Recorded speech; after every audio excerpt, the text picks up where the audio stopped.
So guys, Starlink company ಅಂದ್ರೆ Elon Musk ನ Starlink ನಿಮ್ಗೆ ಗೊತ್ತೇ ಇದೆ. ಸ್ಟಾರ್ಲಿಂಕ್ ಅದಂದ್ರೆ ಇದು ಸೇಮ್ ಜಿಯೋ ಏರ್ಟೆಲ್ ಯಾವ ರೀತಿ ಇದೆ ಅದೇ ರೀತಿನೂ ಕೂಡ ಅದೇ ರೀತಿನೇ ವರ್ಕ್ ಆಗುತ್ತೆ, ಡೇಟಾ ಪ್ರೊವೈಡ್ ಮಾಡುತ್ತೆ.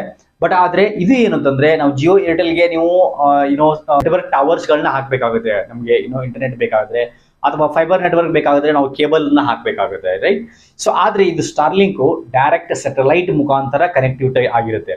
ಸೊ ಹಾಗಾಗಿ ನಾವು ಮೊದಲೇನು ಟಿವಿಗಳಿಗೆ ನೀವು ನೋಡುತ್ತಿರೋ ಡಿಸ್ಕ್ ಗಳನ್ನ ಹಾಕ್ತಾ ಇದೀವಿ, ಮನೆ ಮಾಳಿಗೆ ಮೇಲೆ ಡಿಸ್ಕ್ ಗಳನ್ನ ಅಂಟಿಸ್ಕೊಂಡ್ಬಿಟ್ಟು ಟಿವಿಗಳನ್ನ ಹೆಂಗ್ ಕನೆಕ್ಟ್ ಮಾಡ್ಕೊಂತ ಇದ್ವಿ, ಅದೇ ರೀತಿಯಾಗಿ ಇವಾಗ ಸ್ಟಾರ್ಲಿಂಕ್ ಕೂಡ ಅದರ ಒಂದು ಚಿಕ್ಕ ಒಂದು ಸೆಟಪ್ ಬಾಕ್ಸ್ ಬರುತ್ತೆ. ಆ ಸೆಟಪ್ ಬಾಕ್ಸ್ ನೀವು ಮನೆ ಮೇಲೆ ಅಥವಾ ನಿಮ್ಗೆ ಎಲ್ಲಿ ಬೇಕೋ ಅಲ್ಲಿ ಅಂಟಿಸ್ಕೊಂಡ್ರು ಕೂಡ ನಿಮಗೆ Starlink without any interrupted like direct satellite ಮುಖಾಂತರ ನಿಮ್ಮ ಒಂದು ಮೊಬೈಲ್ ಆಗಿರ್ಲಿ, ನಿಮ್ಮ ಟಿವಿಗಾಗಿರ್ಲಿ, ನಿಮ್ಮ ಮನೆಗೆ ಏನೋ ಎಷ್ಟೆಲ್ಲ ಕನೆಕ್ಟಿವಿಟಿ ಏನಿರುತ್ತೆ ಎಲ್ರಿಗೂ ಅದು ನಿಮಗೆ ಡಾಟಾನ ಪ್ರೊವೈಡ್ ಮಾಡುತ್ತೆ.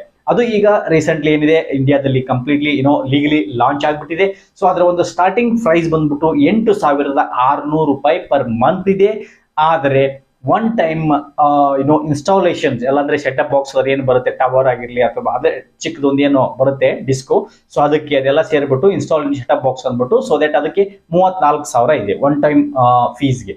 ಸೊ ಅದ್ ಬಿಟ್ಟು ಮಂತ್ಲಿ ಏನಿದೆ 8,600 ರೂಪಾಯಿ ಇದೆ. ಸೊ 8,600 ರೂಪಾಯಿದಲ್ಲಿ ನಿಮಗೆ ಅನ್ಲಿಮಿಟೆಡ್ ಇಂಟರ್ನೆಟ್ ಸಿಗುತ್ತೆ ಒಂದ್ ತಿಂಗಳು ಅಂಡ್ 150 MBPS ಸ್ಪೀಡ್ ಇರುತ್ತೆ, ರೈಟ್? ವೆದರ್ ರೆಸಿಸ್ಟೆಂಟ್ ಇರುತ್ತೆ ಇದು.